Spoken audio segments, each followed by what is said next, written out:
Okay, what's up? Continuing this series on minimal effective dose of different physical qualities, we move on to aerobic work, and I'm referring to what's commonly known as zone 2 work here, maybe zone 1, depending on who you are. This is stuff that's below the aerobic threshold, things that you're fueling primarily with fat. It's going to be low intensity unless you've trained this a lot.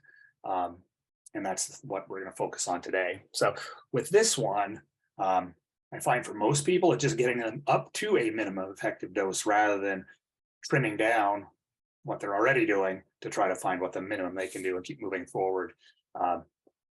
And if you're not currently doing any aerobic work for whatever the reason, I'd say any amount you're doing is a minimum effective dose just to start.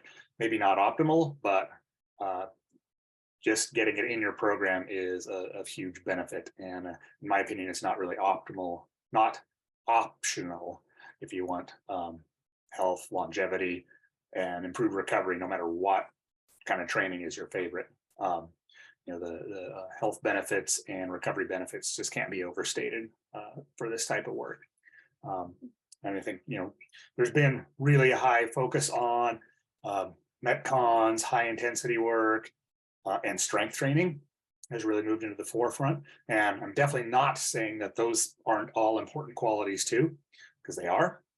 But high intensity training does not develop your overall base aerobic ability, nor does strength training, even if you're breathing hard between sets, and nor do circuits or things of that nature.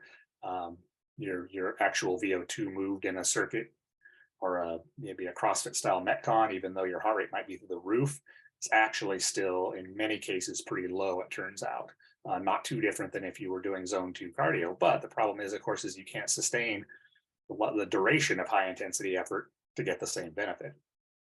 So how little can you do and still, make good progress there and build that aerobic base? So, practical experience and research seems to show somewhere in the neighborhood of 2.5 to 3 hours a week seems to be good. And that's really plenty unless you're really starting to get into endurance sports or challenges of some kind. Now, this may mean you need to adjust your training. I know if you're doing 4 days a week of dedicated strength workouts just for health, sorry, but that's overkill. That's definitely putting all your eggs in one basket. And I would suggest subbing some of those out for some low intensity aerobic work. Or, if you really love training strength that much, then figure out how to work in the amount of aerobic work you need.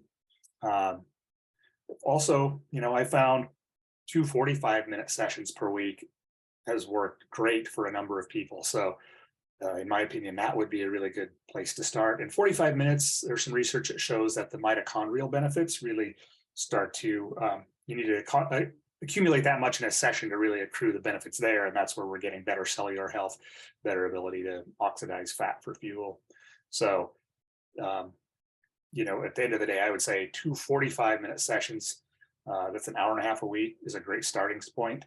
If you're a little more serious about it, getting up near that 2.5 to 3 hours a week, this can be split into, a number of sessions. But I do think having one longer session, even if it's like one longer session a month, can be really beneficial. So again, the key is just getting it done, getting up to a minimum effective dose. So as always, if you have any questions, feedback, comments, pop them down in the notes and I will get back to you. And next, we'll talk about high intensity in the next video.